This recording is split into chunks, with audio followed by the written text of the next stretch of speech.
God is in the business of big, but he tends to work through the little things we can bring. A little faith like a mustard seed, the smallest of beginnings, with the potential to grow into the largest of trees. A little oil that as we bring as an offering can fill jars to the limit of our faith. A bit of bread and some fish offered in obedience so others can be fed. A few coins, a sacrifice overlooked by human eyes, but powerful in God's hands. What could God do with your little? If we do the little things like they're big things, then God will do the big things like they're little things. Fantastic. Well, hey church, how are we going this morning? It's great to see you all here. My name is Ben. I'm the youth pastor and I get the privilege of speaking this morning, which I'm really looking forward to. It's going to be a great rest of our day. I thought before I start my message, I'd take an opportunity. I don't normally get to share a few youth stories with you all that's happening with our high schools on a Friday. Is that okay? Share a few stories of what's been happening. These are just stories of some kids that have encountered Jesus and are finding him. This one's by one of our 15-year-old just the other week. Said, last week Friday, I dislocated my shoulder at footy. And since then I was in pain most of the time, wasn't able to lift my shoulder above my head. Tonight in worship, 2 friends were praying for me. I felt tingles through my body. I then felt a relieving feeling on my shoulder when I moved it, and I wasn't painful anymore. I was able to fully move it around without any pain. How good's that? This is another one from a girl who's recently just started coming to youth. She said, my brother and his friend had a spiritual encounter together and have come home to Jesus. That's awesome. So a 14-year-old girl in our youth group just said this: during the worship songs, I saw one of my friends put her hands up for the first time, singing as loud as she could. How cool is that? And this is from one of our leaders actually 3 or 4 weeks ago.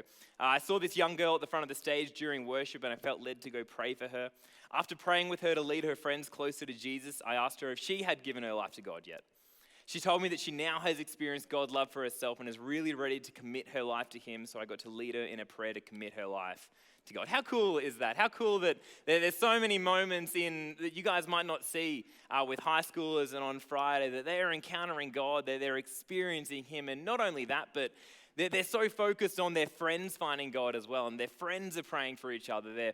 Their friends are walking alongside and discipling people towards Jesus. I think it's incredible, and I just wanted to take a second to thank you for all you do.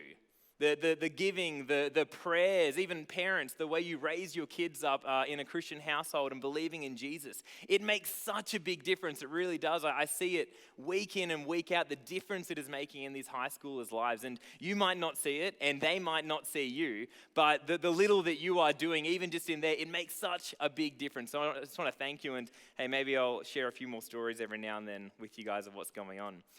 But hey, we are talking about little things, a lot with a little. And I love that focus. I love being able to focus on the small. It's such a big difference to what we normally focus on in life, isn't it? We focus on the big moments, the big breakthroughs in life, big promotions, big life steps, stages, the great, they're all the things we look towards, isn't it? And they're all good, but we know that life doesn't start big. It starts quite small, doesn't it? Right? A big promotion doesn't just come out of nowhere. It starts with a little effort. Big breakthroughs only start when we start building small habits to overcome things, right? Big life stages, they take consistent, small, little steps to get there. Everything in life actually starts quite small, right? We don't just arrive at the big moments, but it takes time to get there. You know, even most miracles we read in the Bible, while big and miraculous and incredible, they actually start quite small. They start quite small and normal, and they all have one thing in common, is they used what they had.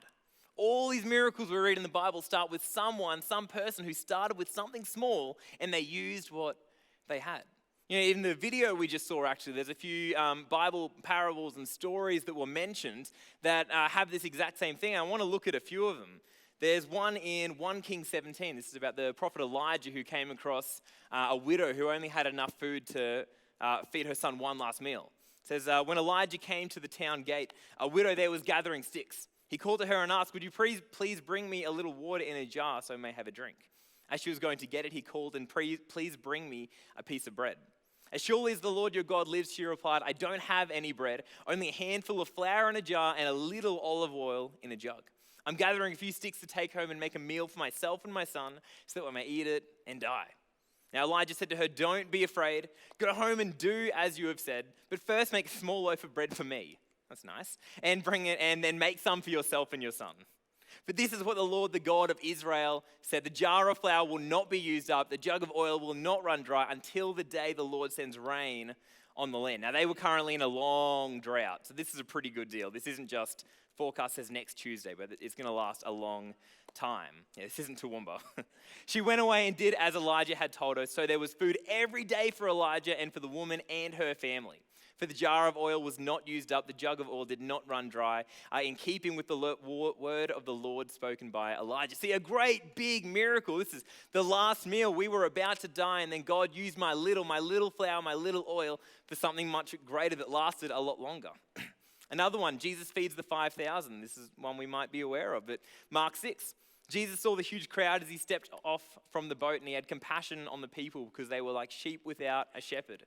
So he began teaching them many things. Later in the afternoon, his disciples came to him and said, "This is a remote place, and it's already getting late. Send the crowd away so they can go to nearby farms, villages, find something to eat." Jesus said, "No, you feed them." With what they asked, we'd have to work for months to earn enough money to buy food for all these people. So Jesus said, "How much bread do you have? Go out and find." They came back and reported, "We've got 5 loaves of bread, 2 fish." Jesus told the disciples to have the people sit down in groups, and they did that. So Jesus took the 5 loaves, 2 fish, looked up to heaven and blessed them. Then breaking the loaves into pieces, he kept giving the bread to the disciples so they could distribute it to the people. They all ate as much as they wanted. Afterwards, the disciples picked up 12 baskets left over. See, huge, another miracle, something small going, okay, what can we find? What can we do? Here is like barely a lunch, a little snack pack. And then by the little they had, again, giving it to God turned into something big, into something great, a lot bigger than what they had before. See, and while these are both considered big, famous miracles, something very exciting, they started with a small act of faith. It took 2 people, instead of focusing on what they couldn't do, instead of focusing on what they didn't have, it just took them to look at what they did have, what they could do, and that's how a miracle took place. Right? The widow couldn't feed her family, but she could pour 1 jar of oil. The disciples couldn't feed 5,000 people, but they could see how much food they could find. They looked at what they could do. You know, our relationship with the little will determine if we ever see it big. The little that we have in our lives, in our faith, in our relationships, in our work, in whatever we're doing, whatever we feel we have that's little, the relationship we have with that and how we choose to use it, how we choose to interact with it, how we choose to believe with it will determine if we ever see it turn into a lot, into something big, or if it just stays small. Because so often I think we look at the small that we have, right? We look at the little opportunity we have, that whatever it may be, and all we see sometimes is what it isn't, right? We look at it and we go, oh man, I wish it was more. I wish I had more. I wish I was more, whatever it might be. Now we look at our job and we think of the career we don't have, right? We open up our bank account and we look at the zeros we don't have, right? We wish they were on the other side of the comma. We even look at our family and our friends and we think maybe how they're not meeting the expectations we have or even meeting the needs that we currently have in our lives. We go, oh, I wish they were like this. Oh, I wish they could do these things. And all it is this. And again, what started as, again, what is meant to be a blessing from God, an opportunity from God, the little that He's given us, is by focusing on the things that it isn't, by wishing we could do other things instead of the capability that we have, is we actually become trapped by it, don't we? What's meant to be a seed of potential and a gift from God, all of a sudden it's become a prison. We've become a slave to it, and it's shaping our worldview by looking at this little thing going, oh man, I wish I had everything that wasn't in my hands. I wish it was different. I wish I had what they have. Oh, I wish that this could do more. And all of a sudden, what was meant to be a potential and a gift from God has become a prison. We're a slave to it. It's shaped our worldview of just looking at what we don't have and what we can't do. You know, Doug talked about this reminder from God last Sunday in Zechariah, where he says, don't despise these small beginnings. That's what we're told to do, but that's what we do though, isn't it? Is when we're focusing on what we can't do and what we don't have, We're despising these small beginnings, this little thing in our hand, this little opportunity that we do have. We're looking at it going, man, I wish you were bigger. I wish you could do more. I wish it was what they're holding on to. And we're starting to despise. And we're not believing we can do anything. See, we can choose to either despise the small beginnings and never see it change, hold on to the seed wishing it was bigger. See, or we can maybe have a change of perspective and start to look at what we have and say, God, how can you use this? God, you've given me this. Lord, how can I plant it? How can I use the little that I do have? How can we start to use the little opportunities, the little moments that God has given us instead of just wishing and hoping it was different? Because God is in the business of turning our little into a lot. That is his heart, that is his character. Time and time, read through the Bible, we can see that is who God is. Story after story, even in this church, Sona talked about. People started a school here. They probably didn't imagine it could be this, but they started with a little, and then a lot has come.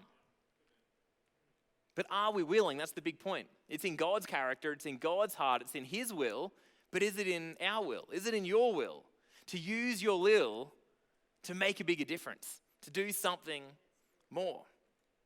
So how do we avoid becoming a slave to the little, right? That's the question. How do we avoid being trapped by this thing, only focusing on everything else around us? How do we stop comparing our opportunities to others?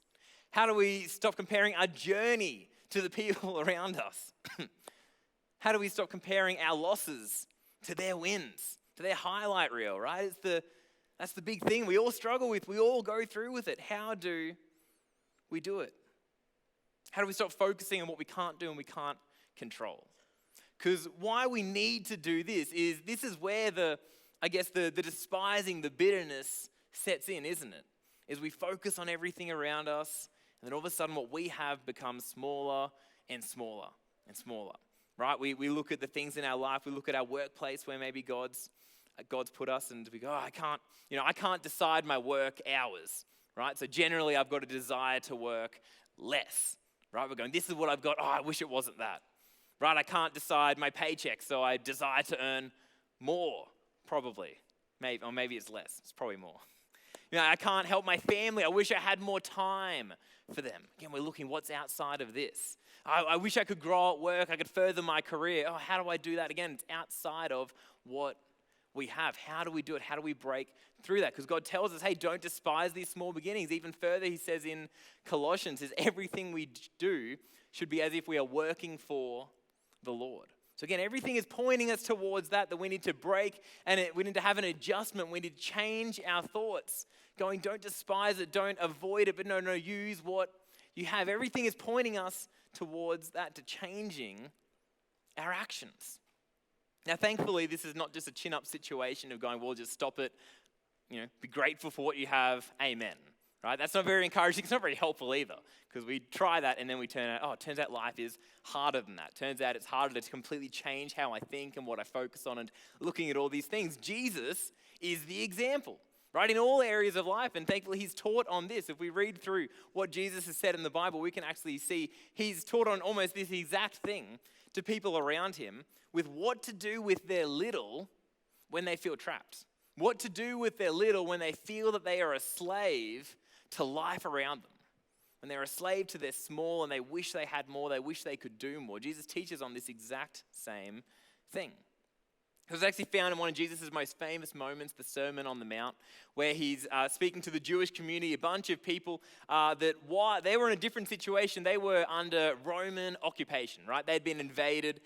There is a new ruler of the land. And they are asking the question, how do I live my life? How do I live in this new situation? How do I live in this new time? Because really, they were in every sense of the word a slave. Right? We use the word slave pretty liberally, right? We're pretty lucky where we are. But that is exactly what they were. They were slaves to the Roman government, to the invading army that had just taken in, right? So the Romans come through, they say if they upped their taxes, they just had to do it. They came and said, you actually owe us 50% of what you earned. Well, you just got to do it. Too bad. If they required your help, too bad. You help them or stab. You probably you die, right? There's no discussion in this, right? They had to do it. They were a slave to them. There was even a specific law, a specific rule that they had that if a Roman soldier were to ask you to carry their gear for them, no matter where you were, no matter what you're doing, you had to do it. The rule said you had to carry it for a whole mile.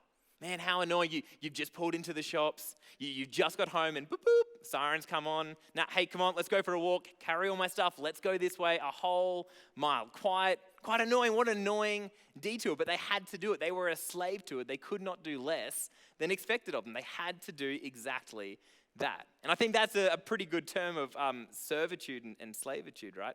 But I want to ask a question. What would we do if we were in that same position? If we were pushed into a corner like that, how would we react? What would we do around that situation? And I think we do the same as what they do, which is we get a little petty.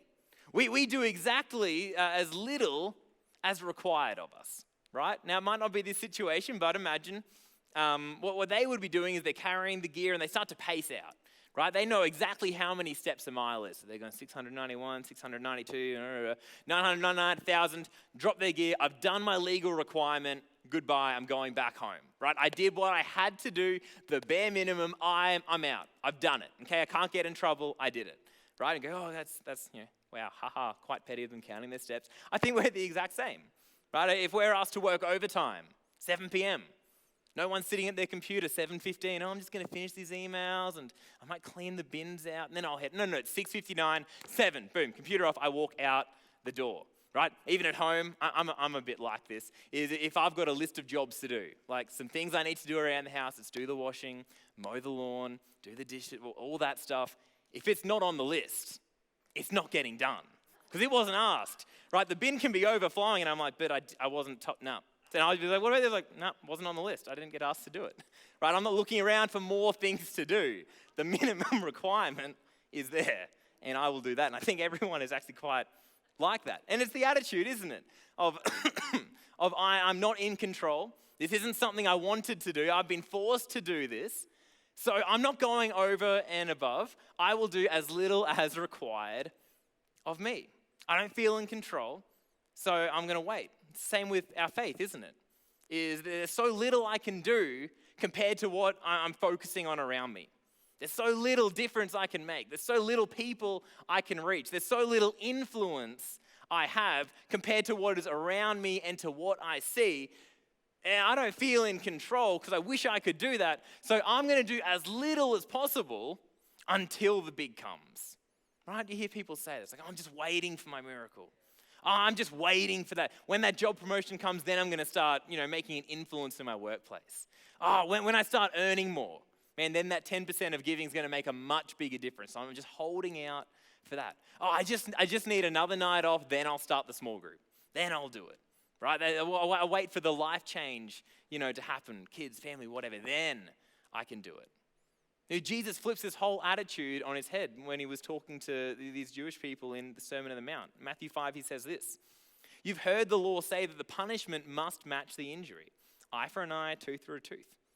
But I say, do not resist an evil person. If someone slaps you on the right cheek, offer the other cheek also. If you're sued in court, your shirt is taken from you, give your coat too.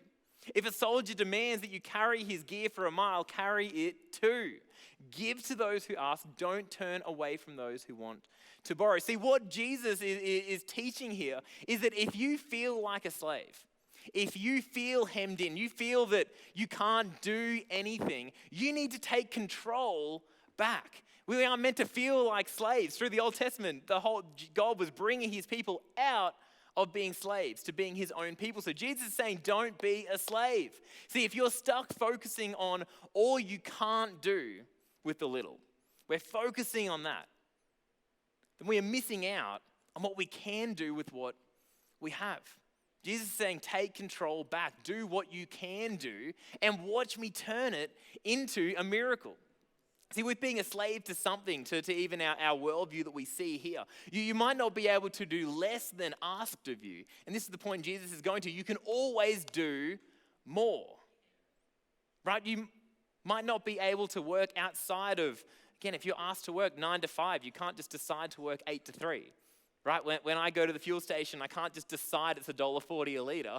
That's not in my power, right? There are the things where we feel we can't do less, but Jesus is saying here, if you want to take control back, you can always do more. Take your situation, take your opportunity, and turn it into a blessing. Turn it into something where you are going, I will do everything I actually can do.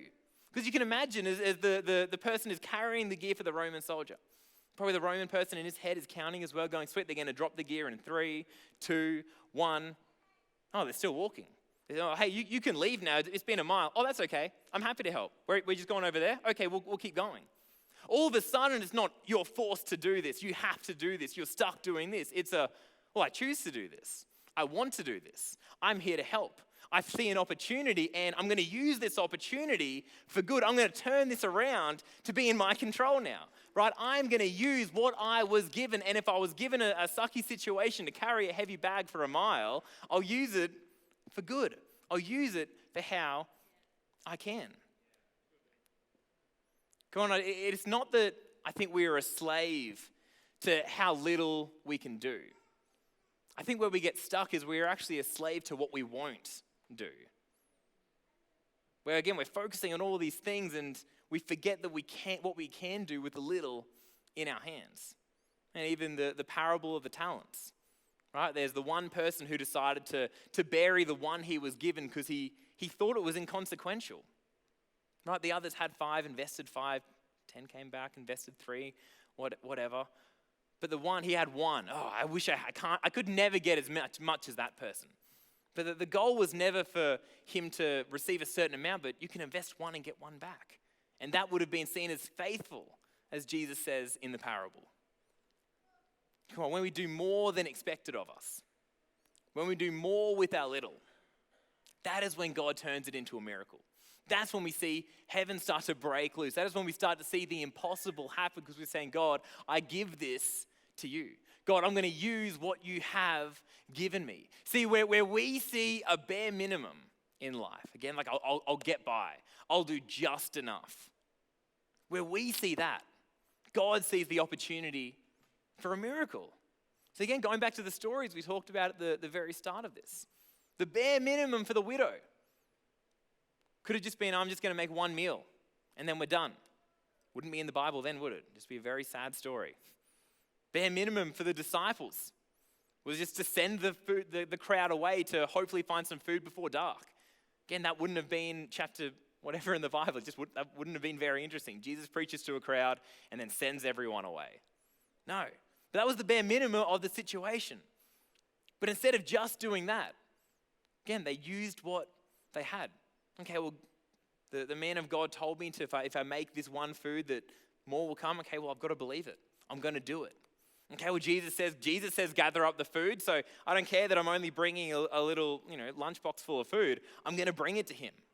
There's a trust, there's a faith in God. Even if it's a little faith, even if it's a little trust, it still makes a big difference. Because God is in the business of turning our little to a lot, but are we willing? Come on, are we willing to use the little that we have? Come on, we've got to stop focusing on the I need more. It consumes so much of us. It shrinks our faith. So like, oh, if only I worked less. If only I had more time to myself. If only I had more resources. Then I could do this. Then I could be this. No. Come on, if you've got a little bit of time, if that's all you've got, how can you use it to the fullest capability and watch God grow it? Oh, Luke 16, he says, if you are faithful in the little things, then you will be faithful in the large things.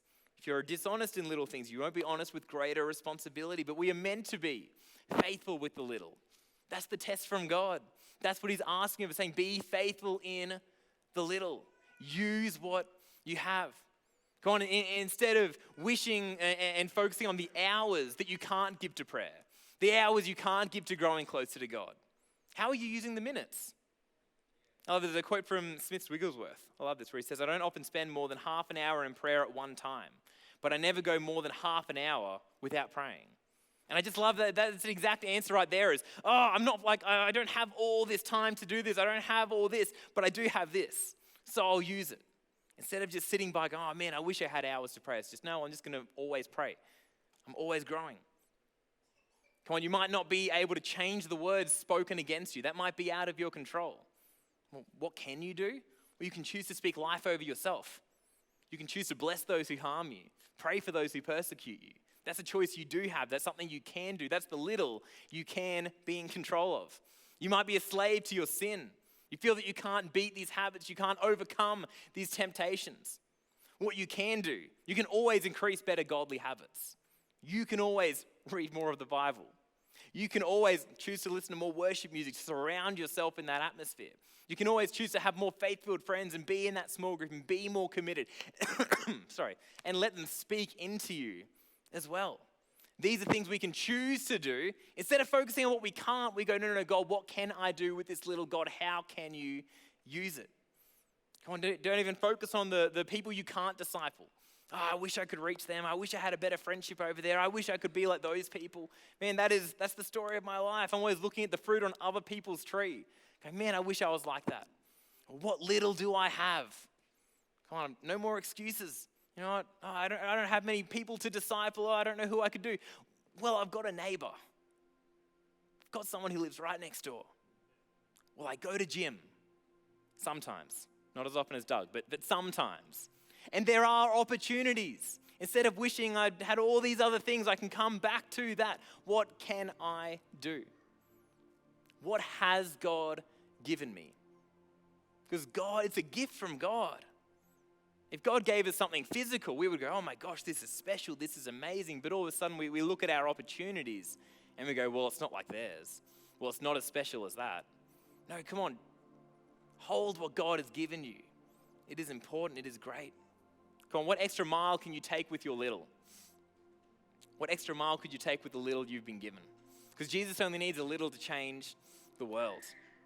Love that it's a little bit of faith that God says can move mountains. It's a little stone that David took to kill Goliath. Even Paul, while he was a prisoner in Rome in chains, when he wanted to be preaching to the city, well, he was sort of stuck in solitary confinement in prison. But he had a little. It's like, man, well, who can I preach to? Who can I disciple? Who can I get? Well, a captor. I'll preach to the literal one person in front of me. It was very little. And he could have focused on what was around him. No, but he went, no, this is what I can do. Come on, we don't need more than what God has given us. God has given you everything he believes you need. Come on, we should sit in that a bit longer. That God is confident that this little is enough. I might not feel like it. You might not feel like it. Everything around us tells us it's not. But if our God, our Creator, our Father is confident that this is all we need to go about, make disciples, to do the Great Commission, to make a difference in this world, then we've got to start having some confidence in that. Saying, okay, God, well, if this is what you actually want me to do, I'm going to do that. God, if all it is making one little meal, God, I'll do that. God, if it's collecting the food to I don't know how, Jesus, I don't know how you're going to feed these people, but it's what you said. It's what you've given me. All right. And you say it's enough? Okay. Come on, we've got to have faith. We've got to believe that it's enough. What more assurance do we need than that? That our little is everything we need. Come on, let's go the extra mile. Let's get control back. Don't focus on the stuff around us. But focus on what you do have. How you can use that to make a difference in the world. Come on, let's pray when we close our eyes. God, I thank you so much that you have given us everything we need. God, everything we need. God, help us to not focus on what we can't do, what we don't have, Lord, the distractions around us. Help us to see the little that we have and see the potential, see the future in that of this is how we change our family. This is how we reach those at our workplace. God, this is how we make a difference in our city. God, this is all I need. God, you've given us all we need. All we need is your love, your forgiveness, your grace, your strength, God. You've given that to us, an endless supply from heaven. God, your Holy Spirit is with us. What more would we need? God, I thank you that you can help us start to see that, Lord. And well, this week as we go out to our work, our family, all those different places, God, that we're going to make a big difference and we're going to use it. We're not going to despise these small beginnings. God, I thank you. You know, the big thing about this is that it can't be done without God. This is not just a hustle and grind mentality of I'm going to work at this. Because at the end of the day, the widow was just making food. At the end of the day, the disciples were just gathering. But it was Jesus who multiplied the food. It was God who brought a miracle. Are you bringing your little to God? Are you bringing it to Him saying, God, what can you do with this? You know, right now in this place, you might even be thinking, I don't even know if I can believe in God. I don't know if I have the faith to believe that God could use my little. It's so inconsequential. My life is so insignificant. Well, I just say it all again. Come on, all you need is a little faith. All you need is a sliver, a mustard seed of faith. If you can't believe in God, this is the moment to say, God, I'm going to give you this little faith. Turn it around. So maybe in this place you don't know God. You haven't been following the life He has for you. You haven't been using your gifts and resources and opportunities the way He wants us to. Well, come on, let's give our little to Him. Come on, if you need God in your life right now, I'd love to pray for you. Even if you don't have the faith, use that little bit and watch God turn it into something greater.